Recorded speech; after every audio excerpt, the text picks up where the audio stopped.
You won't believe what Patton said when asked to halt his advance. Those words are the hook.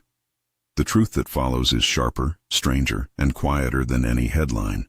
When pressure to hold back could have slowed the Third Army, George S. Patton chose a different calculation, one that put speed, reputation, and blunt moral clarity between a Nazi order and the lives of roughly 2,000 people. It was late April 1945. The Third Reich was collapsing from all sides. American armored columns rolled through ruined towns and across open country, chasing the remnants of an enemy that no longer had any unified will left to fight. For the men in Patton's command, the war had become a series of sudden discoveries.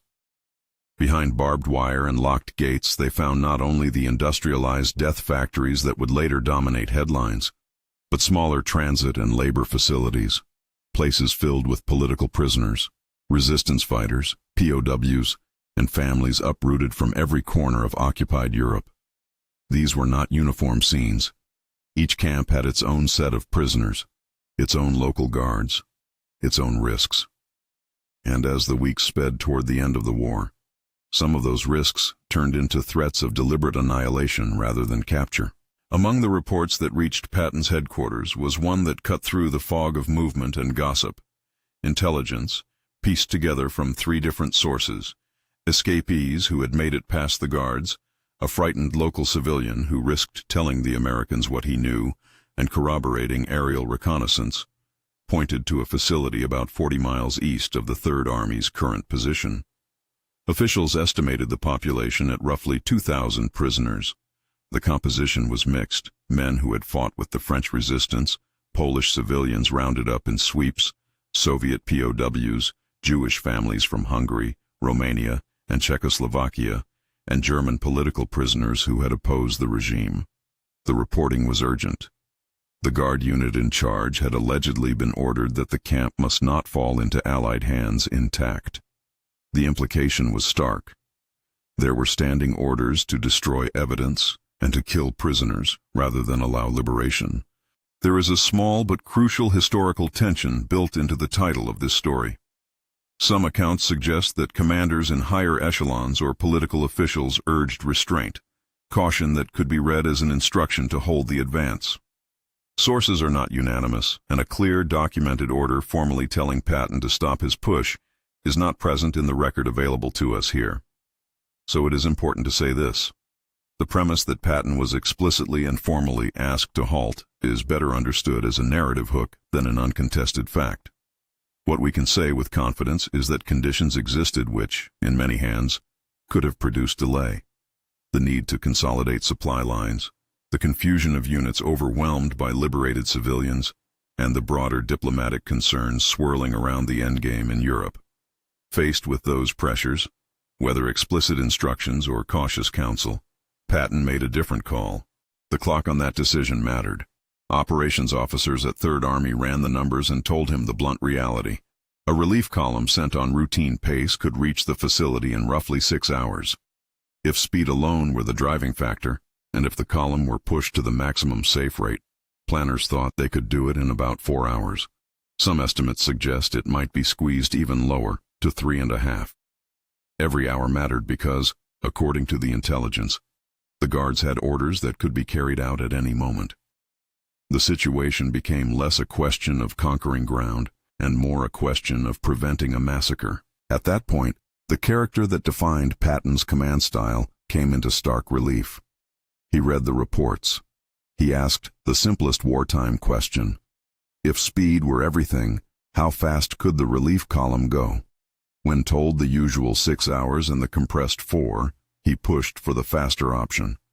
The order that followed was pragmatic and absolute: send the relief column at maximum sustainable speed. Engines roared, drivers tightened straps, artillery and heavy equipment were left to the rear or shuttled faster than usual. For men who had grown used to Patton's aggressive rhythms, this was familiar. But the moral edge of this movement, racing not for territory but for lives, reoriented the entire operation. Patton did one other thing that staff later described as unusual, and in some ways distinctly characteristic. He composed a message for the camp's commander and sent it through channels that were likely monitored by German ears. The message was transmitted on frequencies that could be intercepted, and a captured German officer was used to deliver a version in person. The point was not secrecy, but clarity. The commander needed to know that he was personally known, that an American general was aware of the situation, that a relief force was coming, and that anyone who harmed prisoners would be held to account. Staff memoirs and contemporaneous accounts characterize the message as exceptionally terse, shorter and more direct than much of Patton's usual correspondence, and as the kind of uncompromising warning designed to remove any illusion of impunity. Historians and staff note the phrasing only in paraphrase. The precise words are not recorded in a way that allows us to print them as a verbatim Patton quote. What is clear from those recollections is the intent: to make accountability immediate and personal. Paraphrase based on staff accounts. For several hours after the order was given, the atmosphere in Patton's headquarters shifted from the mechanical cadence of command to a different tension entirely, waiting under the weight of possibility. Men who had been trained to measure distances and fuel loads now listened for reports that could determine who would live and who would die. Radio traffic crackled with routine and rumor. The mental map of the Third Army was overlaid with the human map of 2,000 people counted in the margins of dispatches. The relief column had become a race against in order to destroy. 4 hours later, give or take the chaos that always colors field reports, the column arrived. What the advancing soldiers found was a scene of near impossible relief. The guards had withdrawn, the gates were open or unguarded, and the prisoners, many emaciated, many ill, many bewildered, were still there. They were not untouched by suffering. Medical teams would later report severe malnutrition, exposure, and untreated infections. But they were alive. The immediate consequence of that reality was operationally straightforward. Patton diverted his resources. Medical supplies, food, and transportation were reallocated. Units that moments before had been focused on securing ground were pressed into humanitarian action, triage, evacuation, and the administration of basic care.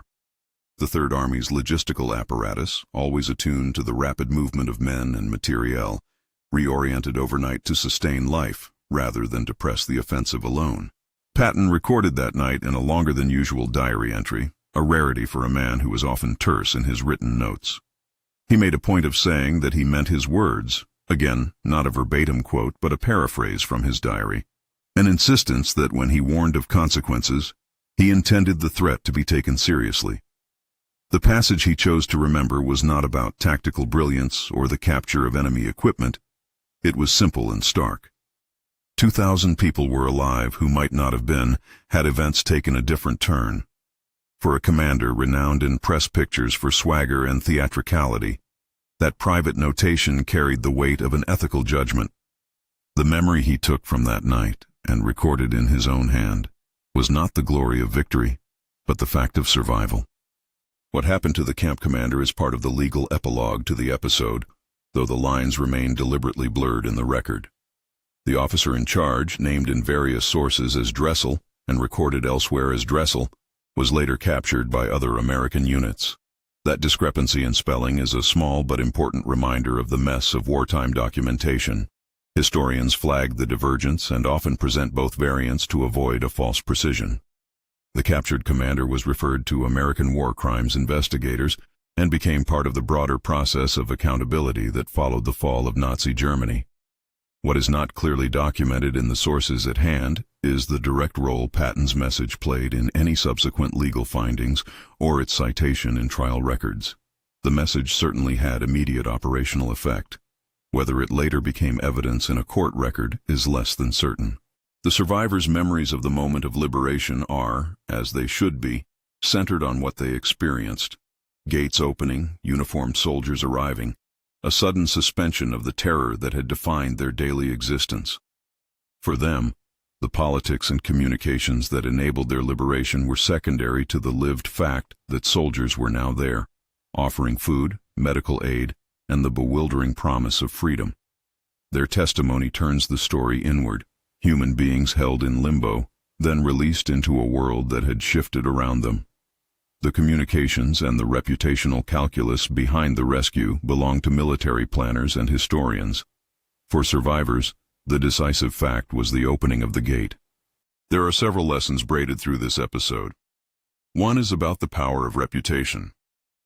Patton was not only a man with tanks, he was a symbol, intimidating to enemies and galvanizing to his own troops.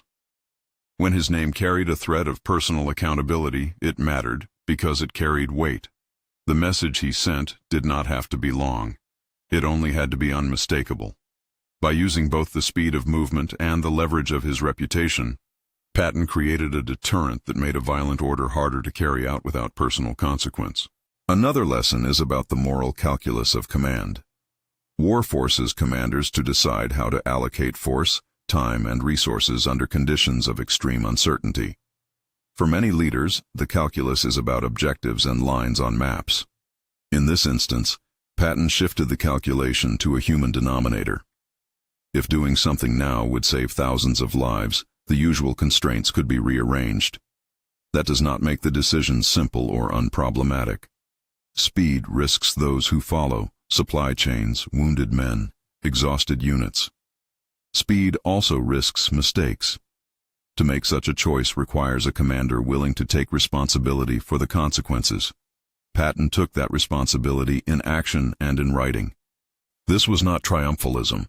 The Third Army's intervention did not erase the moral and political complexities surrounding liberation.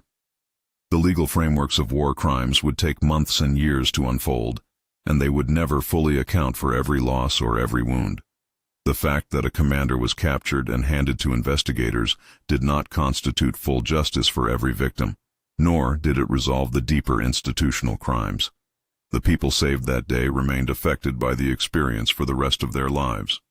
What Patton's action did accomplish was immediate and unambiguous. Lives were preserved that otherwise might have been lost. There is also a sobering reminder about the narrowness of luck. 2,000 people survived because of a decision that compressed hours, because a warning was sent that removed illusions, and because a relief column arrived in time. Had the column been delayed, or had the warning been ignored, the calculus might have been tragically different. History is often the result of such hinge moments, small windows in which choices and chance intersect. The episode also invites reflection on the nature of leadership in extremis. A leader's authority is not only in the capacity to command forces, but in the moral clarity to insist that certain lines not be crossed. Patton's reputation made his admonition function like a shield for the vulnerable. That is not to romanticize him. His career was complex and his personality combustible. But in this case, the combination of decisiveness, willingness to marshal resources for humanitarian ends, and the strategic use of reputation produced a tangible saving of life. For every historian inclined to dissect motive and method, the human core of the episode remains simple and urgent. 2,000 people were alive at dawn because a relief column moved faster than it might have, and because a warning was delivered that removed the guard's hope of impunity. Whether that warning read as an explicit bargain or as an implied consequence, it functioned as a blunt instrument of deterrence. Staff who later recounted the events described the communication pattern as among the shortest and clearest Patton ever sent, an exception to his usual pronouncements, chosen for a very narrow and focused purpose. Because the content of the transmission is not preserved with verbatim certainty, historians reconstruct both its tenor and its intent. A named general, a known approach, and a personal accountability that left no comfortable place for atrocity. When we look back at this night in April, what endures is not a single line of dialogue or a neatly recorded order. What endures is the moral geometry of the moment, pressure to slow or to consolidate confronted by an immediate human emergency, and a commander who chose to bend operations toward saving lives. There are deeper ironies in that geometry. Patton, whose image to many was of militaristic bravado, used his bravado here as a tool of rescue rather than conquest. Reputation can function as a threat or as a shield. In this case, it became both. The episode does not provide tidy closure. The captured camp commander faced investigators. The complex process of post-war justice unfolded slowly. The record does not give us a clear chain of documentary evidence tying Patton's warning to any legal verdict. Survivors' lives were marked forever by their imprisonment. For many who study the campaign, the salient fact remains the immediate result. A relief column arrived in time, and thousands of people who had been slated for death were instead given medical care, food, and a chance to rebuild. If there is a final image to carry from this event, it is not tanks or dispatches but a simple human scene. Exhausted soldiers kneeling to hand bread to gaunt hands, medics tending wounds by the light of searchlights, and men and women who had endured the worst finding, against all odds, the threshold of life. Leadership in that instant meant putting the machinery of war to work in the service of preserving life. That is the aspect of Patton's action that resonates long after headlines have faded.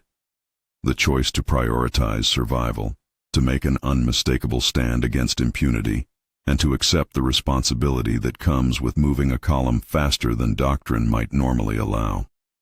If this story moved you and you want to hear more untold moments from World War II, those hinged decisions and human consequences that rarely make the front page, please subscribe and stay with us for other in-depth narratives. History is full of such choices, some made in committee, some made in haste, and some made by individuals whose reputations and temperaments shaped outcomes in ways that matter.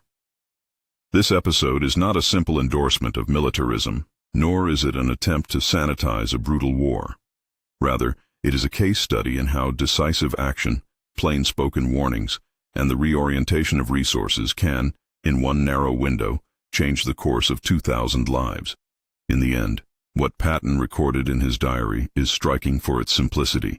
He said he meant what he declared, and that the thing he would remember was that 2,000 people lived. That is the measure of the episode, an ethical claim converted into operational reality. It is a reminder that leadership, at its best, recognizes the human stakes of tactical choices and is willing to marshal force and reputation to protect the vulnerable. If you found this account valuable, please like and share it, and check the description for sources and further reading. Share this story with someone who believes leadership can save lives.